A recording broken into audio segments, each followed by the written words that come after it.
the latest from Tata Motors is its best yet. I remember saying the same for the Aria and the Zest, but it rings truer today than ever before.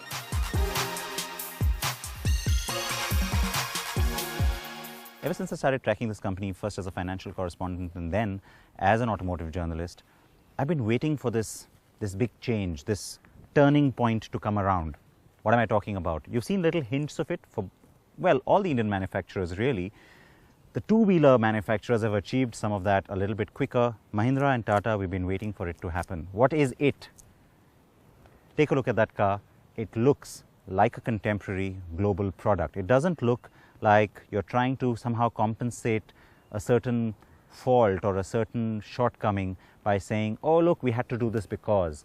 You look at this car and it can actually stand very proudly in this rather crowded entry hatchback space. The Tiago is the new name for the car that used to earlier be called the Zika, and yes, to a certain extent, the Tiago nameplate works better. The car is zippy, and that nature is accentuated more by its shape and compact proportion than by its performance. But the product seems to have been intentionally designed to be one that Tata can position very aggressively to hit the Maruti Suzuki Celerio Hyundai i10 market with a product that's more like the Swift or the Grand i10.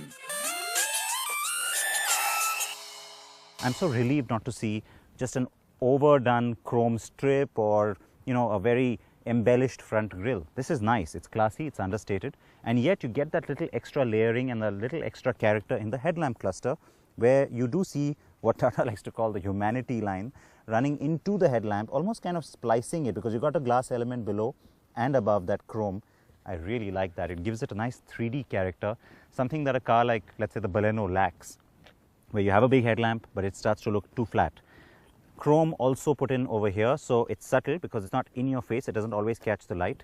That is nice. A lot of creasing in the metal, which has been done intentionally to catch different light surfaces. Now, Tata cars were always very flat-sided, a lot of flat metal paneling. That has changed with this car, and it's not just that you're seeing indents and concave, convex surfaces, you're also seeing a lot of intentional, sort of an exaggeration of that, which is nice because it shows you that there is a little extra detail in the manufacturing process which has gone in. Like I said, it's still not perfect. There are a few issues. This line and the one next to it, they don't necessarily come into a straight line. They should match perfectly. I think these are some of those problems that Tata Motors will have to get over. A lot of the others have tried and done the same. Hyundai still continues to struggle with that on some levels. So overall though, you're starting to see just a lot more of a mature, contemporary, global feel, we are told. The first of such products that are coming now from Tata Motors. The Tiago appears to have been designed very consciously as a compact small car. Its 14 inches fit the wheel wells very nicely. The rear looks a bit Grand i10-like, but the metal is nicely creased in the hatch door too. The car seems to sit a bit low at the rear, and that curtailed what I saw on the interior rearview mirror, which was annoying. The cabin is well appointed, fit and finish and quality of materials are much improved. I like the contouring on the seats and the layout of the dash and central console.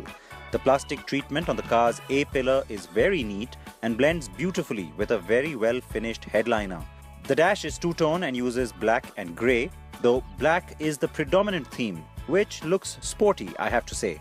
The AC vents are well designed on the Tiago, and the side vents protrude to offer better airflow to the front passengers, and it also gives us a new design element as Tata has used outside body color on them.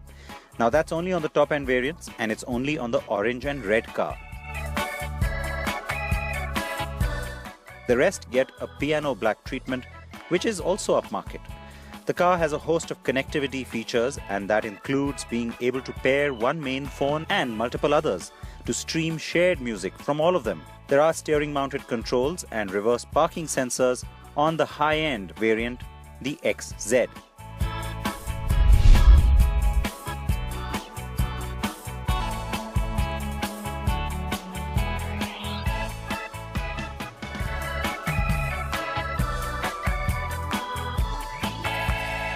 Yes, it's a noisy little thing, but that's a conscious decision Tata Motors has taken to opt for a 3-cylinder unit instead of the regular 4-cylinder, both on diesel and petrol. And you know what? I've been talking about it. It's a familiar refrain right through this entire review about frugality and aggressive pricing that's expected. Well, good cost of running also plays into that entire argument, and so I expect that we will get very aggressive mileage figures as well from Tata when it does decide to share those with us. Now, Tata could have very easily, from even a cost perspective, gone ahead and put in the same 1.2 litre unit that already powers the Zest and the Bolt. But I'm very glad that it's gone with the 3-pot, not just for the reasons that are important to the company that I've stated already, but because it's a different performance characteristic that I'm getting on this engine, completely different to what I saw on the Revitron, on the Bolt and the Zest. Now, a lot of that has gone away. The work that's been put into this new Revitron unit certainly shows. It's a lot more responsive, it's a little bit more fun. It's still not very punchy on performance, but overall the car feels a lot more exciting. So the Tiago isn't quite as zippy as I'd like, but it's maneuverable and boasts very good ride quality. The handling is also much better than other Tata cars, and overall, this car works. Tata has hinted that there will be an AMT variant that comes later in 2016. But for now, I'm happy with the 5-speed manual. Yes, I've switched cars. The Espresso Brown is here now. That's what they call this paint shade. And you guessed it right. It's the diesel.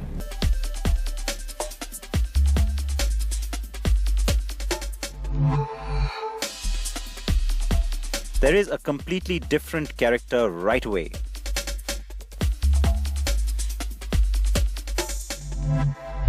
...140 Newton meters of torque. That's the kind of massive amount of torque that you're getting on this little engine. And it kicks in nice and low. And that's the big differentiator between this car when it comes to the petrol and the diesel versions. Now, of course, petrol engines in general do deliver a little less torque than diesel engines. Typically, that's always true. So, what a surprise, what I'm saying. But in this case in particular, it just changes the character completely. I have to say though that the petrol does come across as more refined. Overall, as a unit, it seems to do a little bit more. But this one is a little more punchy, a little more fun, and a little bit more crazy. And I like that. The diesel is definitely noisier, but almost in a good way, with a good amount of room that's kind of enjoyable. The extra weight up front adds to the handling, and I will have to say that despite the raspy, slightly harsh nature of the engine, I do like the diesel Tiago more than the petrol. The Tiago is launching at the end of March. I expect prices for the petrol to start at 3,65,000 rupees and the diesel at about 4,35,000. But fully loaded variants will go up to, well, 5 lakh rupees, of course.